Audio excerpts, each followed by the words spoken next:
ગુજરાતના રાજકારણમાં હાલમાં ગોંડલ કેન્દ્ર સ્થાને છે. કેમ ન હોય? રાજકુમાર જાટનું કમોટ વિવાદનો વિષય બની ગયું છે. કહેવાય છે કે ગોંડલ ચાલુ થાય છે ત્યાં કાયદો અને વ્યવસ્થા પૂરી થાય છે. આવું કહ્યું છે ગોંડલના વકીલ મેહુલ બોગરાએ. ગોંડલમાં રાજકુમાર જાટના મુદ્દે મેહુલ બોગરાએ કરેલા વિસ્ફોટક નિવેદને ફક્ત ગોંડલ જ નહીં ગુજરાતના રાજકારણમાં પણ ગરમી લાવી દીધી છે. તેમણે જણાવ્યું હતું કે રાજકોટ પોલીસ રાજકુમાર જાટને ન્યાય અપાવવાના બદલે જયરાજસિંહ જાડેજાની પગચંપી કરવામાં લાગેલી છે. તેમણે જે કહેલી વિસ્ફોટક વાતો છે તેમના જ શબ્દોમાં સાંભળો. એમએલએ નો પુત્ર હોય કે એમએલએ નો બાપ હોય કે કોઈ પણ હોય, આ દેશમાં હરેક વ્યક્તિને ન્યાય મેળવવાનો અધિકાર છે. પહેલા ગુનો દાખલ થવો જોઈએ. અભિમાન તો છે ને, એ રાજા રાવણનું ચકનાચૂર થયું હતું જ્યારે નાભીમાં પ્રભુ શ્રી રામે બાણ માર્યું હતું. એટલે કોઈને પણ એવો ફાકો હોય કે ગોંડલ એ અમારા બાપ દાદાની જાગીર છે, અહીંયા કોઈ પણ વ્યક્તિ ઊભી ના શકે, કોઈ પણ વ્યક્તિ લડી ના શકે, તો આ ડેમોક્રેસી છે. એટલું યાદ રાખજો, આ કોઈના બાપ દાદાની જાગીર નથી. પહેલા એ કહેવાતું કે ગોંડલ ચાલુ થાય એટલે કાયદો વ્યવસ્થા પૂરી થાય. હાલ પણ એ જ પરિસ્થિતિ છે. હું માયકમાં હજારો વાર આવા ભાષણો સાંભળું છું કે એક એમએલએના જે પતિ છે એક એવું ભાષણ આપે છે જે મર્ડરના ગુનેગાર છે. હાઈકોર્ટે મર્ડર બાબતે એને લાઈફ ઇમ્પ્રિઝનમેન્ટની સજા અફોર્ડ કરી છે. આજીવન કેદનો એ આરોપી છે. એ વ્યક્તિ માઇક મળતા એવું કહે છે કે તમે કોની સામે ફોર્મ ભરી રહ્યા છો? આ સીટ ઉપર કોઈ ઉભશે તો મારો પરિવાર જ ઉભશે. હજુ 2 દિવસ પહેલા મેં એક ભાષણ સાંભળ્યું છે, કથિત પાટીદાર, બરાબર, એ પાટીદાર ના કહેવાય ને, અલ્પેશ જાડેજા એવી સ્પીચ આપે છે કે અમારા ભાઈની સામે પડો છો, આ સીટ ઉપર તમે લાડો પાડો છો, આ સીટ ઉપર કોઈ ઉભશે તો અમારો ભાઈ જ ઉભશે. કોઈનામાં તેવડ હોય તો ઊભીને બતાવે, અમે બતાવીશું તે કેટલી વિશેષ થાય. કેમ? તમારા માતાશ્રી કે તમારા પિતાશ્રી આ સીટ છોડીને ગયા છે.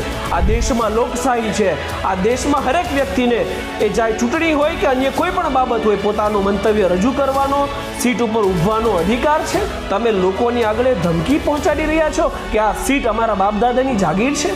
આ ન્યાયતંત્ર નથી, આ લોકશાહી નથી. જો લોકશાહી હોય તો ઉપર બેઠેલા લોકોને આ સમજવું જોઈએ કે જો આટલા મોટા ભાષણો એક સ્ટેજ ઉપરથી જાહેરમાં આપવામાં આવે છે, ખુલ્લી ચેતવણી આપવામાં આવે છે, તો આવા લોકોને ક્યારેય ટિકિટ ના આપવી જોઈએ.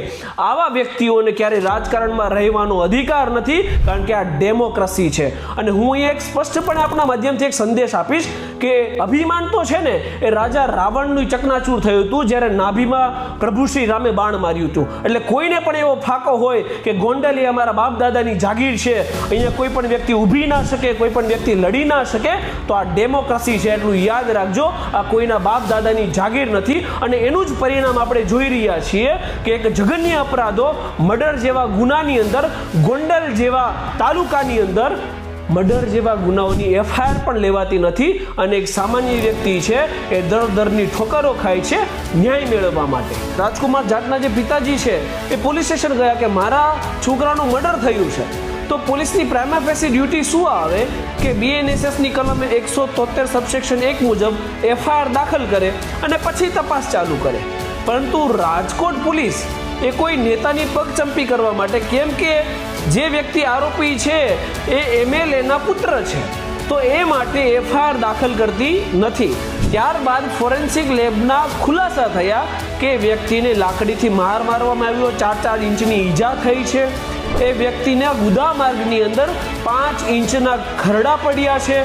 એટલે એને કેટલે લેવલ સુધી બ્રુટાલિટીથી અને ટોર્ચર કરવામાં આવ્યો હશે. તો એ જે પીડા એના બાપની છે એ આપણે ના સમજી શકીએ ક્યારેય. તો એ પીડાના અનુસંધાનમાં એ વ્યક્તિ ન્યાય લેવા માટે આંદોલન કરે છે, એ હાઈકોર્ટોના ચક્કરો કાપે છે અને એની ન્યાય માટે એફઆઈઆર સુદ્ધા, જે પહેલું સ્ટેપ છે ન્યાય લેવા માટે કે એફઆઈઆર દાખલ થાય, એ એફઆઈઆર પણ લેવામાં આવતી નથી. કેમ કે આરોપી છે એ કોઈ એમએલએનો પુત્ર છે, બસ એટલા માટે. તો એક પ્રેમા ફેસી એફઆઈઆર થાય પછી કદાચ એફઆઈઆર ખોટી હોય તો પોલીસ પાસે પાવર છે સમરી બી ફાઇલ કરી દે તપાસ કરવાની જગ્યાએ.